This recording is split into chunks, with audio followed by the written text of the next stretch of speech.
नमस्कार मंडळी. ठरलं तर मग आजचा म्हणजेच 10 मार्चचा फ्रेश असा रिव्ह्यू तुम्ही माझ्या आवाजामध्ये ऐकत आहात. सुरुवातीला आपण पाहतोय की सायली आहे तर ती अर्जुनवरती नाराज असते, म्हणजे अर्जुनवरती रुसलेली असते की तो काहीतरी तिच्यापासून लपवतोय म्हणून, आणि ऑफिसच्या बाहेर येऊन रुसून बसलेली असते. आता अर्जुन तिथे येतो, इथे थोडं म्युझिकली असं सॉन्ग दाखवलेलं आहे आणि म्हणतो थँक गॉड की तू इथे आहेस म्हणून. आता सायली बघा रागात जाते आणि गाडीचा दरवाजा उघडायचा प्रयत्न करते, तर तो लॉक असतो. आता अर्जुन रिमोटने तो दरवाजा उघडतो. लगेच सायली दरवाजा उघडते गाडीचा आणि गाडीमध्ये जाऊन बसते. सायली इतकी रागाला गेलेली असते ना अर्जुनशी, तर ते अर्जुन सोबत अजिबात बोलतच नसते.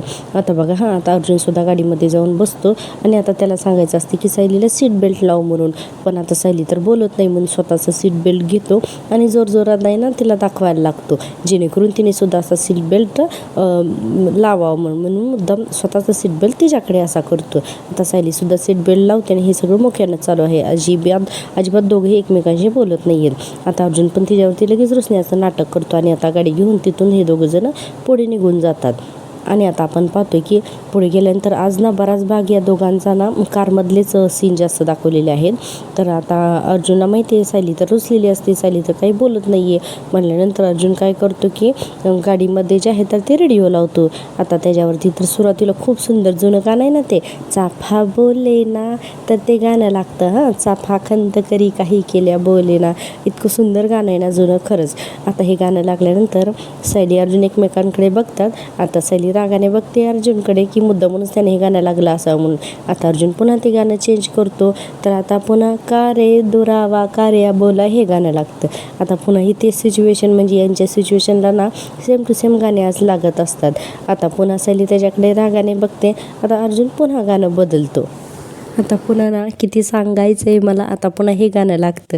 आता बापरे, हे गाणं जर लागल्यानंतर ना अर्जुनला तर आता काही बोलावंसं हेच समजत नाही. अर्जुन फक्त सायलीकडे बघत असतो. सायलीसुद्धा आता बघा खिडकीच्या बाहेर बघून स्माईल करत असते. आता सायलीच गाणं चेंज करते, तर आता पुन्हा ते गाणं लागतं, ये ना पुन्हा होऊन सर ये. आता हे गाणं लागल्यानंतर याचे ना खरंच लिरिक्स खूप छान आहेत या गाण्याचे. आता अर्जुन काय करतो की हे गाणे म्हणण्याचा प्रयत्न करतो, म्हणजे त्याच्या आवाजात गाणं म्हणतो की ये ना पुन्हा आभाळ भरून ये. आणि आता हे होऊन सर ये हे गाणं आता अर्जुन म्हणत असतो. आणि अर्जुनला काही ते गाणं व्यवस्थित म्हणजे लक्षात येत नाही, म्हणजे त्याला मराठी शब्दांचे अर्थ जे आहेत तर ते अर्जुनला समजत नसतात. म्हणून अर्जुन सायलीला म्हणतो, सायली या गाण्यामध्ये ना आभाळभर म्हणजे हे काय असेल गं, कारण त्याला मराठी शब्दाचे अर्थ समजत नाही. त्यामुळे तो म्हणतो की आभाळ म्हणजे आकाश ना, हे तर कळालं, मग आकाश तर इथून तिथपर्यंत आहे, मग ते कसं भरायचं, म्हणजे काय आकाशात ये का, आकाशात ये म्हणजे असं करत असतो. आणि त्याची ना कॉमेडी फनी मुवमेंट दाखवलेत. आता सायली हसते आणि म्हणते की आकाशात ये म्हणजे सर्व अर्थाने ये संपूर्णपणे माझे होऊन जा असा अर्थ आहे त्याचा, असं सायली आता अर्जुनला बोलते आणि सांगते. अर्जुन म्हणतो हो का, कसं काय, तर तू गाऊन दाखव बरं. आता सायली खूप सुंदर हे जी कडवं आहे ना ते खूप छान असं अर्जुनला गाऊन दाखवते. खरंच सायलीचा आवाज आहे ना, म्हणजे या अभिनेत्रीचा खरंच खूप छान आहे. आणि याचा भाग तुम्ही टीव्हीवरती नक्की बघा. या दोघांचे काही सीन्स आहेत ना तर ते खूप छान दाखवतात. आता अर्जुन बरोबर आता सायली आणि अर्जुन हे दोघं सुद्धा एकमेकांसोबत तेच कडवं पुन्हा गुणगुणायला लागतात आणि दोघेही छान म्हणतात. आता सायली थोडीशी हसते आणि सायलीचा थोडा मूड चेंज होतो ना, त्यामुळे अर्जुन म्हणतो की बायको मला ना तुझं सगळं पटतंय, प्रियाला थेट जाऊन विचारण्यात ना काही पॉईंट नाही, हे सुद्धा मला पडते, पण ना आता मला जास्त पेशन्स ठेवायचेच नाही आहेत, प्रियाच्या विरोधात मला जास्तीत जास्त पुरावे लवकरात लवकर गोळा करायचे, असं अर्जुन आता सायलीला सांगत असतो. आणि आता आपल्याला दाखवलेलं आहे की पुन्हा घरचा सीन. आता इकडे घरी पूर्ण जे आहेत ना तर त्या घरी प्रतापराव आणि कल्पनाताई यांना सांगत असतात की आज त्यांनी या तन्वीची कशी मजा केली ते. आता बघा पूर्णाजी म्हणतात की मग तन्वी म्हणे की फिल्टर कॉफी, आणि मग माहिती आहे का, अरे साधी ढवळून कॉफी करायची नाही आहे तिला. हे ऐकून ना तर तिला धक्काच बसला होता. म्हणून आता तिघंजण सुद्धा तन्वीवरती हसत असतात. पुन्हाजी म्हणतात साधी कॉफी करताना सुद्धा तिची जी काही तारांबळ उडली होती ना ते काही विचारू नका. प्रतापराव म्हणतात पण सायलीची ही आयडिया खरंच भारी आहे. कल्पनाताई म्हणतात नाही खरं आहे ना, गमतीमध्ये ना तन्वीला छान धडा शिकवता येतोय असं कल्पनाताई म्हणतात. पुन्हाजी म्हणतात माझी कॉफी संपेपर्यंत मी ना तन्वीला बसवून ठेवलं होतं आणि असा पाण्यासारखा चेहरा झाला होता ना तिचा, बापरे. म्हणून आता पुन्हाजी हसत असतात. आता ही तिघांची ही जोरजोरात हसण्याची आवाज ऐकून ना तिथे अस्मिता येते आणि म्हणते, काय काय झालं, एवढं काय हसताय तुम्ही? आता कल्पनाताई म्हणतात, ये बस बस तू, आम्ही सांगतो हां तुला बस. सावकाश म्हणून आता तिला बेडवरती बसवतात. आता कल्पनाताई म्हणतात, अगं सायलीने की नाही एक प्लॅन केला होता. अस्मिता म्हणते, कसला प्लॅन केला होता तिने? आता बघा हा पूर्णाजी आणि हे तिघंजण सगळं काही आठवून सांगायला लागतं. काय झालेलं असते की एका रात्री पूर्णाजीच्या रूममध्ये अर्जुन आणि सायली आलेले असतात. आता तिथे प्रतापराव आणि कल्पना येतात. आता अर्जुन त्यांना म्हणतो की आत या पटकन, आणि लगेचच दार लावतो. आणि ते म्हणत असतात, काय रे काय झालं? त्या म्हणतात की आत या पटकन, मी सांगतो. पूर्णाजी म्हणतात, अरे इतक्या रात्री या सगळ्यांना माझ्या खोलीमध्ये का बोलवलंय सगळ्यांना? म्हणून अर्जुन सायलीला विचारतात. सायली म्हणते, थेट मी आता ना विषयालाच हात घालते पूर्णाजी. असं म्हणून प्रिया आता तर सायली बोलायला लागते की विषय प्रियाचा आहे. आपल्या सगळ्यालाच माहिती की प्रिया सध्या खूप चांगली वागते, पण हेही तिचं एक नाटक आहे आणि आपण हे ओळखून आहोत. पण आता तिचे हेही लक्षात आलंय की अश्विन भाऊजीसुद्धा आता तिच्याशी नीट चांगले वागत नाही आहेत. त्यामुळे घरातल्यांची मर्जी जिंकण्यासाठी ना हे सगळं नाटक सुरू आहे तिचं, असं सायली सांगत असते. प्रतापराव म्हणतात, अगं आम्हाला कळतंय हे सगळं, ती नाटक करते ती, पण आपण दुर्लक्ष करायचं तिच्याकडे. सायली म्हणते, नाही बाबा मला तेच सांगायचंय. अहो आपल्याला असंच करावं लागणार आहे की आता आपल्याला ना तिच्याकडे दुर्लक्ष नाही करावं लागणार, उलट आपल्याला तिच्याशी चांगलं वागावं लागणार आहे. नेहमी सगळे तुम्ही तिच्यावरती विश्वास ठेवताना यावेळेला तिने तुमच्यावरती विश्वास ठेवायला हवा. तिला असं वाटायला हवं की तुम्ही सुद्धा तिला एक या घराचा भाग मानताय म्हणून. आता म्हणजे कल्पनाताई म्हणतात, म्हणजे आता आम्ही नाटक करायचं? तर सायली म्हणते, हो आता अगदी तिच्या वरतान नाटक करायचं म्हणून. आता सायली सांगत असते समजून की नक्की तिच्याशी कसं वागायचं ते. आता सायली म्हणते की तुम्ही तिच्याशी ना अगदी प्रेमाने बोलायचं, प्रेमाने वागायचं, तिला समजून घ्यायचं. अगदी या घरातल्या छोट्या छोट्या जबाबदाऱ्या तिच्यावरती द्यायच्या आणि ती घरातून बाहेर जाऊच नाही इतक्या जबाबदाऱ्या तिच्यावरती द्यायच्या आणि तिला घरातच गुंतवून ठेवायचं. मग पूर्णाजी म्हणतात, अरे पण हे सगळं फक्त आम्हीच का करायचं? तुम्ही दोघं सुद्धा तिच्याशी चांगलं वागण्याचं नाटक करा ना, म्हणजे तिच्या मनात काय आहे हे तुम्हाला नक्की समजेल म्हणून. अर्जुन म्हणतो की असं नाही पूर्णाजी, जर का आम्ही तिच्याशी चांगलं वागायला लागलो ना तर प्रियाला ना ते पटणारच नाही, उलट तिचा विश्वास तर बसणार नाहीच आहे, तिला संशय येईल, असं आता अर्जुन सांगत असतो.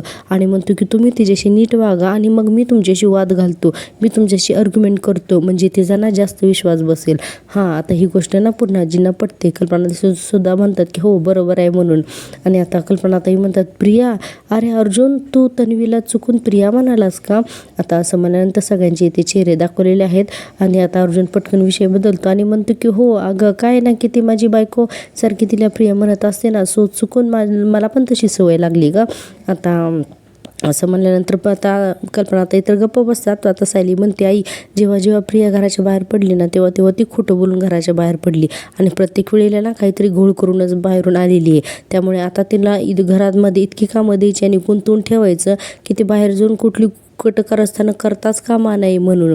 तर आता बघा आता पूर्णाजी खंबीरपणे बोलायला लागतात. त्या म्हणतात की तन्वीला घरामध्ये गुंतवून ठेवायला ना मी एका पायावर तयार आहे म्हणून.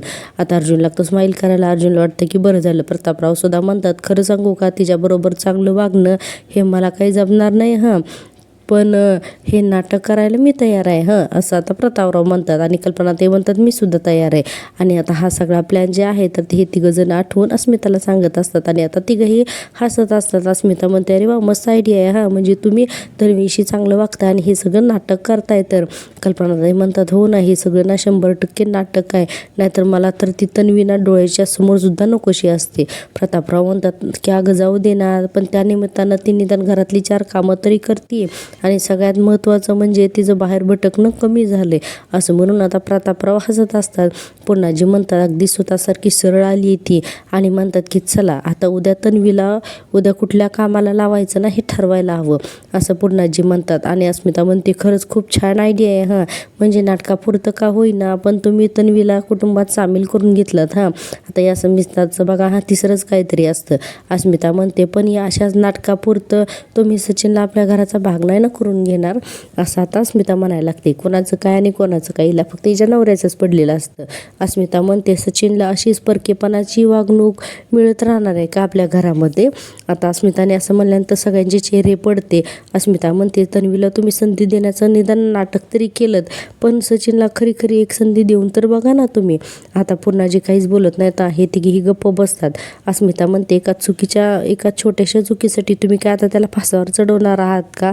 हे हे बघा मी जे काही बोलते ना तर याचा काही उपयोग होणार नाही तुमच्यासमोर, हे मला माहितीच आहे. कारण आपण एकाच घरात राहतो पण एकमेकांचं मन नाही समजून घेऊ शकत, हो ना. आता अस्मिता असं म्हणते आणि वैतागून आता तिथून म्हणजे पुन्हाजीच्या रूममधून तिथून निघून जाते. इकडे अर्जुन आणि सायली अजून दोघीही गाडीमध्येच असतात आणि सायली म्हणत असते की प्रिया तन्वी नाही आहे, हे सत्य आपल्या सुभेदार कुटुंबासाठी ना खरंच खूप दुःखदायक आहे. आणि इतकं मोठं सत्य सांगताना आपल्याला त्यामध्ये कोणतीही साशंकता बाळगायला नको, आपल्याला ना खोटं पाडण्यासाठी ना प्रियाला वावच द्यायला नको, असं सायली म्हणत असते. आणि पुढे म्हणते नाही तर ती सुभेदारांना आणि किल्लेदारांना ना वेठीच धरेल म्हणून. अर्जुन म्हणतो की हो खरं आहे, आपल्याकडे एक लिंक आहे आता की प्रिया सदा आणि महिन्याला पैसे का देत होती याची. आणि पुढे म्हणतो की आपण त्यांना घराबाहेर काढलं, त्यानंतर आपण कोणीही त्यांच्यासोबत कॉन्टॅक्ट ठेवला नाही, तरीसुद्धा प्रियाने त्यांच्यासोबत कॉन्टॅक्ट ठेवला. का बरं ठेवला असेल? तर आता सायली म्हणते प्रिया जर का वरची वर्षात आणि महिन्याला पैसे देत असेल तर आपल्याला त्याच्या बँकेकडून हे सगळं कळेल ना. तर अर्जुन म्हणतो की नाही, हे बँकेकडून कळणार नाही, कारण तिने त्यांना ना कॅश दिली, त्यामुळे कोणतंही ना लिगल आपल्याला बँकेतून हे तर नाही ना कळणार की तिने कॅश कोणासाठी काढली होती ती. पण जर का काही मोठी अमाऊंट काही दिवसात विड्रॉ केली गेली असेल ना तर ते आपल्याला तिच्या बँकेतून नक्कीच कळेल. मग सायली म्हणते पण प्रियाची बँक आपल्याला ही सगळी माहिती का देईल ना. अर्जुन म्हणतो की पण सिनियर देईल ना, बँकेने नाही दिलं तर. म्हणतो तो आता थांब मी सिनियरला फोन लावतो, म्हणून आता रविराज किल्लेदारांना अर्जुन फोन लावतो. आणि आता फोन लावल्यानंतर अर्जुन आता हे लगेच रविराज फोन उचलतात आणि म्हणतात बोल रे ज्युनियर, काय म्हणतोयस तू म्हणून. आता लगेच असं अर्जुन म्हणायला लागतो की सिनियर ना मला ना एक हेल्प हवी होती मला तुझी. रविराज म्हणतात हा बोल ना. तर अर्जुन म्हणतो की सिनियर मला प्रियाचं तन्वीचं ना बँक अकाउंट हवं होतं, म्हणजे बॅलन्स किती आहे, गेला किती काही दिवसात काही ट्रान्झॅक्शन झालेत का, पेमेंट्स कोणाला केलेत, ही इन्फॉर्मेशन जर का मला मिळाली तर बरं होईल. रविराज म्हणतात हे सगळं आजच अचानक का सुचलं तुला. आता अर्जुन म्हणतो ॲक्च्युली आम्हाला काही दिवसांपासून तन्वीवरती ना एक संशय आहे, तर आम्हाला त्यासाठी हवं आहे हे सगळं. म्हणून अर्जुन सांगतो नाही म्हणजे ती कुठे जाते, काय करते, कोणाला भेटते हे काहीच माहीत नसतं आहे आम्हाला. आणि सिनियर आम्हाला खरंच असं वाटतं की अश्विनला आता जास्त त्रास होण्या अगोदर प्रियाच्या मनात नेमकं काय चाललंय ना हे आपल्याला शोधून काढायलाच हवं म्हणून. रविराज म्हणतात नाही कसं आहे ना की हे सगळं तुम्हाला वाटायला खूप उशीर झाला आहे, कारण ती गेले काही दिवसांसोबतच पासूनच संशयितपणे वागत नाही, तर ती जेव्हापासून आली ना तेव्हापासूनच विचित्र वागते. मीच तिच्या प्रेमामध्ये आंधळा झालं होतं, नाही पण आता माझ्या डोळ्यावरती ती पट्टी नाही आहे, असं रविराज म्हणत असतात. अर्जुन म्हणतो सो सिनियर प्लीज मला अकाउंट डिटेल पाठवशील ना. आता रविराज म्हणतात अर्थातच, आणि तेवढंच नाही तर तिचं अकाउंट ज्या बँकेत आहे ना तिथल्या बँक मॅनेजरला सुद्धा मी फोन करून सांगतो, ते सुद्धा तुम्हाला कोऑपरेट करतील, म्हणजे तुम्हाला काही प्रॉब्लेम येणार नाही. अर्जुन म्हणतो थँक्यू सो मच सिनियर, तू मला ना बँक डिटेल पाठव, तोपर्यंत मी आणि सायली त्या बँकेमध्ये पोचतो. रविराज म्हणतात हो पाठवतो लगेच म्हणून. आता अर्जुन म्हणतो हे काम आपण लगेच करूया, आपण आत्ताच त्याच्या बँकेत जाऊया तिच्या, आणि तोपर्यंत सिनियर आपल्याला अकाउंट डिटेल्स पाठवतोच आहे म्हणून. आता सायली हो म्हणते.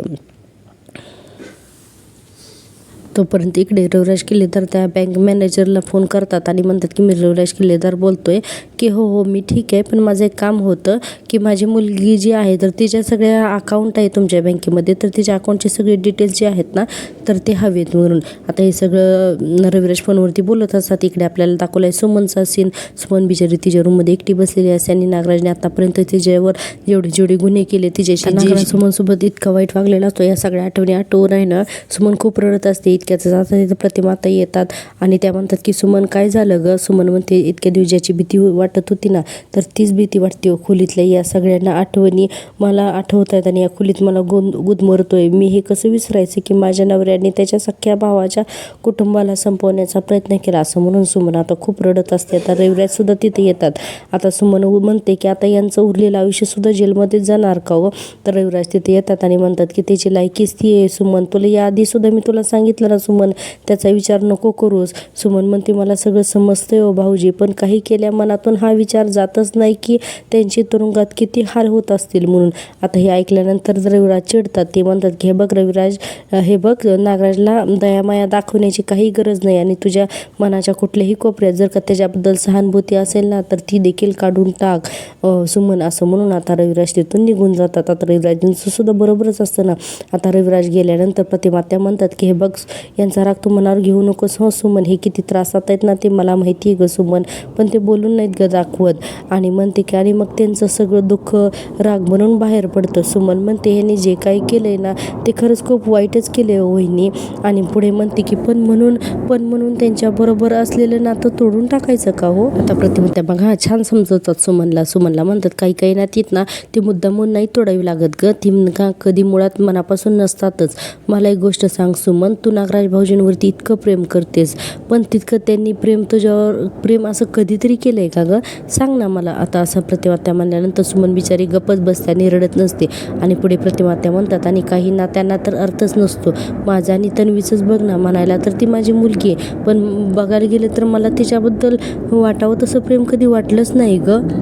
आता पुढे बघा पुढे प्रतिमा त्या म्हणतात की सतत नात तन्वी मला परकीच वाटत राहिली आणि आता असाच परकेपणा तुझ्या मनात नागराज भाऊजींबद्दल आला मग मिळवलं.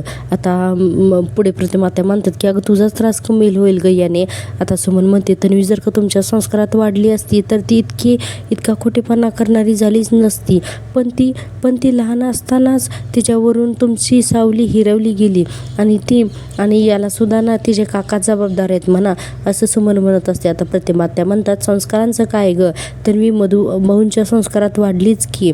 आणि बघ ना एकाच घरात वाढलेले दोन भाऊ, इकडे नागराज आणि रविराज, हे दोघे सुद्धा भाऊ एकाच संस्कारात एकाच घरात वाढले ना, पण ते कुठे एकमेकांसारखे आहेत, ते एकमेकांपेक्षा केवढे वेगळे झाले दिसतंयच ना आपल्याला, असं प्रतिमा त्या म्हणतात. आणि तसंच तन्वीना कुठल्याही घरात कोणाच्याही संस्काराखाली अगदी वाढली असते ना तरीही अशीच झाली असती ग ती. काही ना वृत्तीच मनापासून असतात, स्वार्थी अगदी आणि फक्त स्वतःचाच विचार करणारी, असं प्रतिमा त्यांना आता हे दुःख असतं की त्यांची मुलगी अशी आहे म्हणून. आणि म्हणतात की कधीही कोणाचंही चांगलं न बघणारी अशी तन्वी आहे म्हणून. आणि आता आपण पाहतोय की डायरेक्ट दुसरा सीन.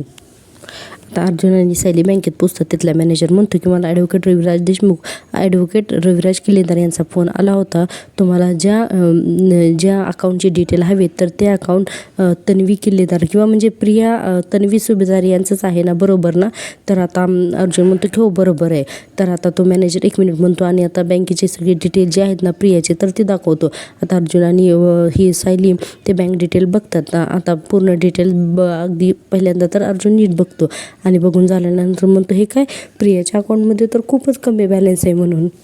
सायली म्हणते यात तर पुरेसे पैसे पण नाही आहेत. अर्जुन म्हणतो हे कसं पॉसिबल आहे, इतक्या कमी बँक बॅलन्स असताना सुद्धा दर महिन्याला प्रिया 20,000 रुपये काढत आली आहे म्हणून, आणि सदा आणि महिन्याला ती देत आली आहे. यामागे ना नक्कीच मोठं काहीतरी कारण असणार आहे. सायली म्हणते हो ना, प्रियासारखी मुलगी कोणाला तरी अशी पैशांची मदत करते, हे सगळं ना यामागे ना नक्कीच काहीतरी कारण असणार आहे, नाहीतर ती अशी मदत करणारच नाही. अर्जुन म्हणत असतो की यस करेक्ट म्हणून, आणि पुन्हा ते डिटेल बघत असतो. आता अर्जुन म्हणतो एक काम करूयात, आपण ना चेक करूयात की प्रिया कधीपासून दर महिन्याला 20,000 रुपये काढत आली येते. आता मग असं म्हणून हे दोघं जण ती तारीख चेक करतात. आता अर्जुन म्हणतो अरे ही डेट तर, सायली म्हणते हो हा तोच महिना आहे ज्या महिन्यात आपण सदा आणि महिन्याला ना घराच्या बाहेर काढलं होतं ते. अर्जुन म्हणतो म्हणजे तेव्हापासून ही दर महिन्याला ती सदा महिन्याला 20,000 रुपये देत आली आहे, हे तर कन्फर्म झालं. सायली म्हणत असते अरे नक्की काय झालं आहे आता, हे काय चाललं हे सगळं. अर्जुन म्हणतो आपण आता घरी जाऊन आपण याच्यावरती चर्चा करूयात. आणि आता तो बँक मॅनेजरला अर्जुन म्हणतो की मला प्लीज याची प्रिंटआउट देऊ शकता का तुम्ही. तर मॅनेजर हो म्हणतो आणि आता प्रियाच्या बँक डिटेलची ना प्रिंटआउट दिली जाते अर्जुन आणि सायलीला. इकडे आपल्याला सीन दाखवलेला आहे, ही प्रिया जी आहे तर ती आता निवांत वेळेत महिन्याला फोन करते आणि म्हणत असते की मी कर्ज देते, हे सगळं सांगायची काय गरज होती, सायलीला पटेल असं काहीतरी सांगायचं ना. आता ही महिना म्हणत असते अगं त्या टायमाला आम्हाला जे सुचलं ना ते सांगितलं बाई. प्रिया म्हणते अरे सुभेदारांनी तुम्हाला घराच्या बाहेर काढल्यावर सुद्धा मी तुम्हाला मदत करते, हे त्यांना कळून कसं चालेल नाही का.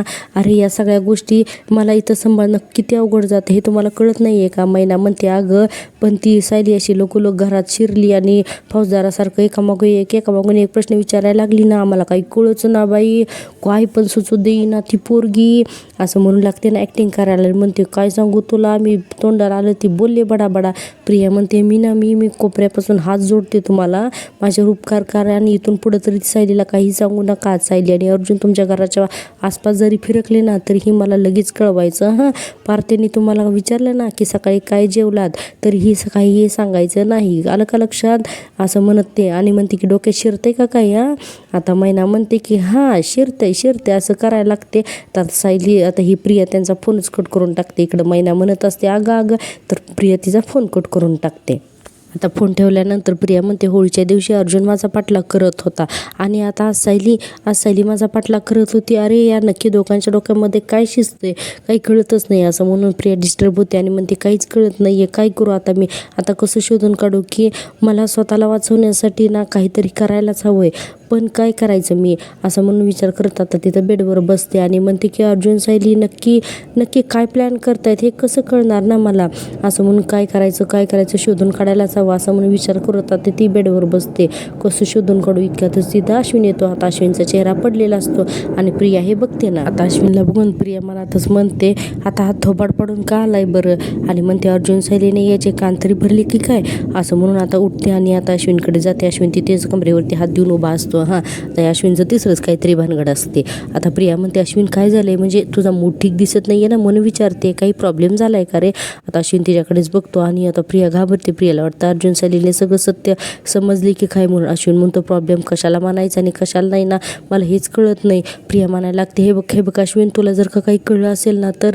आता अश्विन म्हणतो कळलंय मला सगळं. प्रिया घाबरते, तिला कळत नाही की अश्विन नक्की काय बोलतोय ते. प्रिया घाबरते आणि म्हणते कळलंय, अरे काय कळलंय तुला. अश्विन म्हणतो या जगात ना गरीब होणं सगळ्यात मोठं पाप आहे. आता हे वाक्य ऐकल्यावर कुठे प्रियाला बरं वाटतं, म्हणजे तिला समजते की आपल्याबद्दल काही नाही बोलत आहे. आता म्हणते की म्हणजे काय म्हणायचं आहे तुला. आता अश्विन म्हणतो की म्हणजे अगं काय झालं ना की आज हॉस्पिटलमध्ये एका गरीब माणसाने माझ्या बॅगमधून पैसे चोरण्याचा प्रयत्न केला. तर प्रियाला काही कळतच नाही काय बोलतोय तो. अश्विन म्हणतो आणि कारण काय माहिती आहे का, कारण त्याच्या मुलाच्या उपचारासाठी ना त्याच्याकडे पैसेच नव्हते. मला ना खरंच पैसे चोरण्याच्या रागापेक्षा ना वाईट जास्त वाटलं. तुला माहिती आहे का की त्या माणसाच्या परिस्थितीचं की परिस्थिती माणसाला ना काय करायला लावते ना, असं अश्विन म्हणत असतो. आणि म्हणतो की आता त्या माणसाला चोर म्हणायचं की त्याचा नाईलाज म्हणून त्याला समजून घ्यायचं. आता प्रिया पटकन म्हणते समजून घ्यायचं, ऑफकोर्स अश्विन, अरे समजून घ्यायचं. तुला माहिती आहे का, अरे रस्त्यावर झोपणारी किंवा पोटासाठी भीक मागणारी माणसं दिसली ना की मला सुद्धा ना खूप वाईट वाटतं रे अश्विन. आणि इतका ड्रामा करायला लागते की अश्विन सुद्धा यावेळेस सुद्धा तिच्या मुलांना म्हणजे सगळ्या तिच्या थापांना ना तर बोलतो. आणि प्रिया म्हणते मी सुद्धा ना अश्विन मी अशीच सगळ्यांना मदत करते. तर अश्विन म्हणतो सगळ्यांना मदत करते म्हणजे तू नक्की काय करतेस. तर प्रिया म्हणते कळेलच तुला. अश्विनला समजतच नाही की काय बोलते ते. आणि बघा ही जी मदत नक्की ह्याच्याच कशी अंगलटी येते ते, यासाठी प्लीज रिव्ह्यू शेवटपर्यंत नक्की पहा. आणि हो प्रेक्षकांनो, माझ्या चॅनल सबस्क्राईब होण्यासाठी अजून 700 सबस्क्रायबरची गरज आहे, त्यामुळे प्लीज चॅनलला सबस्क्राईब करा आणि हो व्हिडिओला नक्की लाईक करत जा. आता आपण पाहतोय पुढे बघा ही प्रिया कसा मोठा प्लॅन करते ते. इकडे आपण पाहतोय सुभेदारांच्या घरामध्ये ही सचिन आणि अस्मिता हे दोघंजण जेवणाच्या टेबलवरती जेवत असतात. आता तिथेच आता कल्पनाताई आणि पूर्णाजी असतात.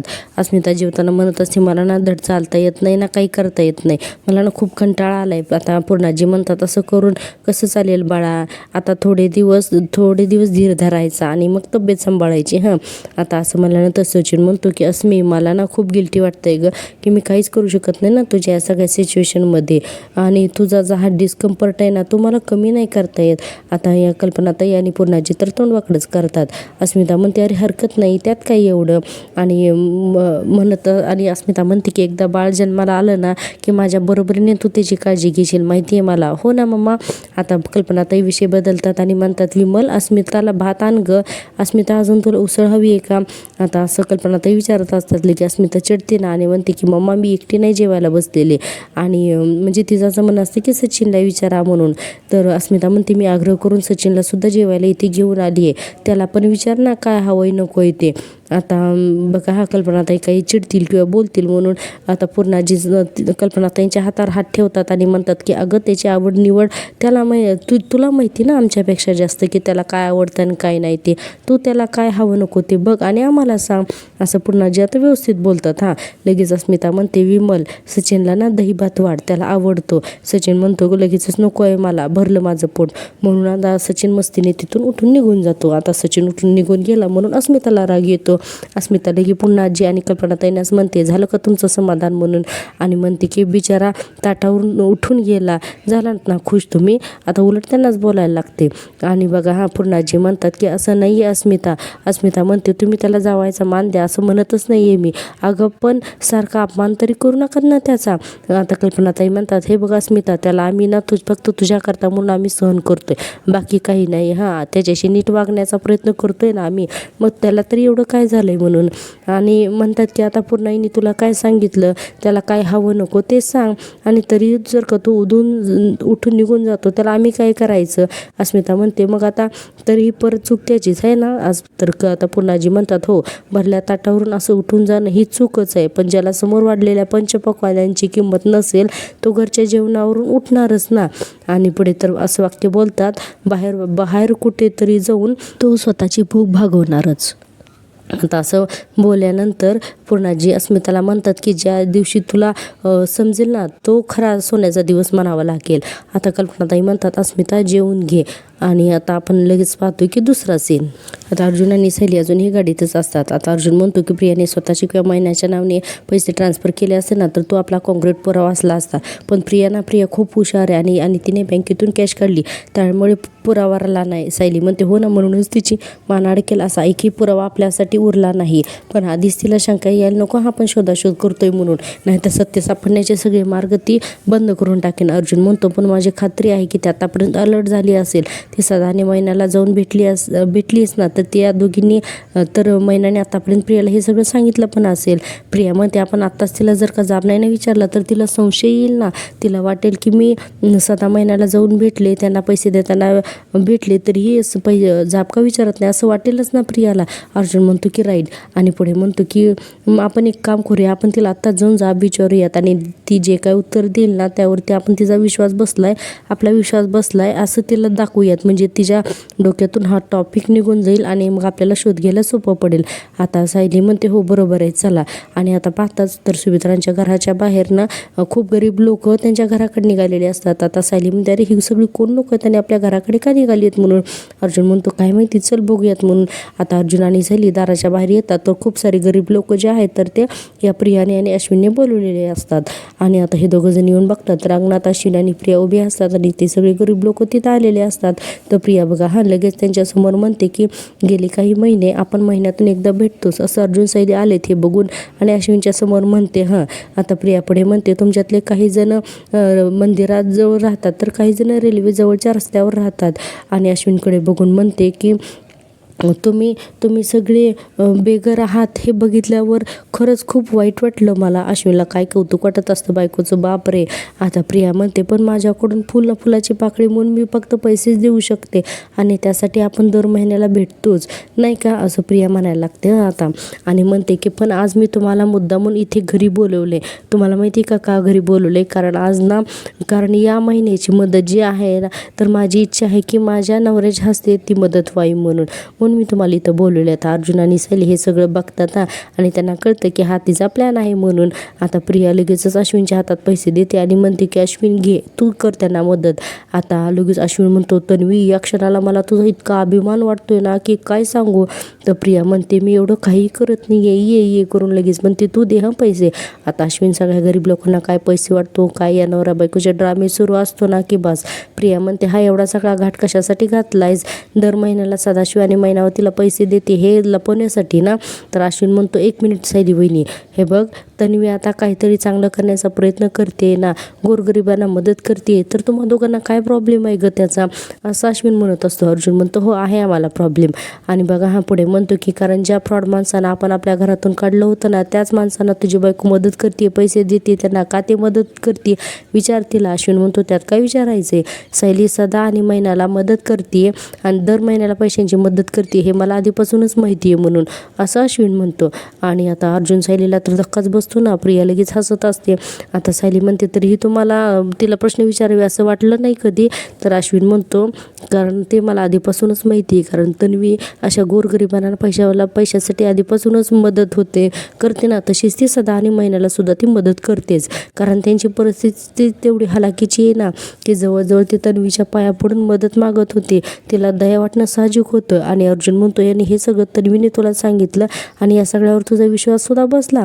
अश्विन म्हणतो अरे दादा, यात विश्वास न बसण्यासारखं काय रे, असं म्हणतो. आणि बघा पुढे अश्विन म्हणतो की तुला ना हल्ली घरसुद्धा कोर्टासारखंच वाटायला लागले. तुला पुरावा हवाय ना, थांब मी तुला पुरावा देतो. आणि आता तिथल्या एका माणसाला म्हणतो की दादा ताई, तुम्ही यांना माणसांना सांगा या ताई तुम्हाला कधीपासून मदत करतायत. तर तो माणूस म्हणतो झाले असतील 4-5 महिने. मी मंदिराच्या बाहेर बसलो होतो, तिथे एकदा या ताई आल्या आणि आमच्या सगळ्यांना पैसे दिले. आता ही सगळा हब्बानावा आहे तो अर्जुन सायलीच्या चांगल्याच लक्षात आलाय. आता तिथली बाई म्हणते की तेव्हापासून या दर महिन्याला आम्हाला तिथे येतात आणि दर महिन्याला आम्हाला पैसे देतात, यांचे लय उपकार आहेत. प्रिया म्हणते नाही हो, मी उपकार नाही करत आहे, माझ्या चुकांचं प्रायश्चित्त म्हणून मी हे सगळं करते, असं प्रिया नाटकात बोलायला लागते. अर्जुन सायली तर तिच्याकडे रागानेच बघत असतात. आता प्रिया म्हणते अर्जुन सायली प्लीज तुम्ही नाही या सगळ्यामध्ये नका पडू उतरे, असं आता प्रिया म्हणते. आणि पुढे म्हणते की मला आधीच माहिती होतं की तुम्हाला हे कळलं तर तुमचा यावरती विश्वासच नाही बसणार, तुम्ही या मदतीमध्ये सुद्धा खोडा घालाल, म्हणून मी तुम्हाला इतके महिने काहीही सांगितलं नाही किंवा काही कळू दिलं नाही. सायली म्हणते तू जर का खरंच यांना मदत केली असते ना तर आम्हाला अगोदरच कळलं असतं प्रिया, तो हे सगळं ना आता जाणीवपूर्वक करते, आम्हाला हे सगळं समजते, असं सायली म्हणते. आणि ठरलं तर मग आजचा हा भाग इथेच संपतो. प्रेक्षकांनो प्लीज माझ्या चॅनलला सबस्क्राईब करा. आणि हो, आता उद्याच्या भागात काय होतं हे पाहण्यासाठी नक्की पाहत राहा माझी आवडती सिरियल. आता सायली पुढे अर्जुनला म्हणते की प्रिया हे सगळं खोटेपणा करते आणि तिला या सगळ्या खोटेपणाची शिक्षा मिळायलाच हवी. अर्जुन म्हणतो ओ हो, म्हणजे सायली 2.0 आता या प्रियाला शिक्षा देणार? तर सायली म्हणते हो. आता बघा असा तमाशा होतो ना की सुभेदारांच्या घरामध्ये प्रिया सायली काय करते, सगळ्या गरीब लोकांना घेऊन येते. आता घरामध्ये सुभेदार कंपनी सगळेजण असतात आणि सायली सगळ्यांच्या समोर म्हणजे अश्विन पूर्णाजी सगळे असतात आणि त्यांच्यासमोर सायली म्हणते की प्रिया काही दिवसांपासून या गरिबांना मदत करते, या बेघर माणसांना ना प्रिया पैशाची मदत करते. प्रिया म्हणते हो अगं, मी त्यांना मदत करून पाठवलं होतं, तू यांना परत का आणलंयस? तर सायली म्हणते आज तू स्वतःच्या हाताने या सगळ्यांना स्वयंपाक करून खायला घाल. आणि पूर्णाजी तर नेहमीच म्हणतात की अन्नदान हे सगळ्यात खूप मोठं पुण्य असतं. आणि प्रियाच्या चेहऱ्यावर आज 12च वाजलेले आहेत, कारण हिला स्वतःला स्वयंपाक करून आज त्यांना जेवायला घालायचं असतं. अशी फजिती होणार आहे ना उद्याच्या भागात प्रियाची. त्यामुळे नक्की पाहत राहा माझी आवडती सिरियल माझी या पहिल्या मराठी यूट्यूब चॅनलवरती. ठरलं तर मग भेटूया उद्या. तर प्लीज चॅनलला नक्की लाईक करा आणि सबस्क्राईब करा आणि हो शेअर करायला अजिबात विसरू नका. ओके, तर मग भेटूया उद्याच्या भागात. तोपर्यंत टेक केअर, बाय बाय.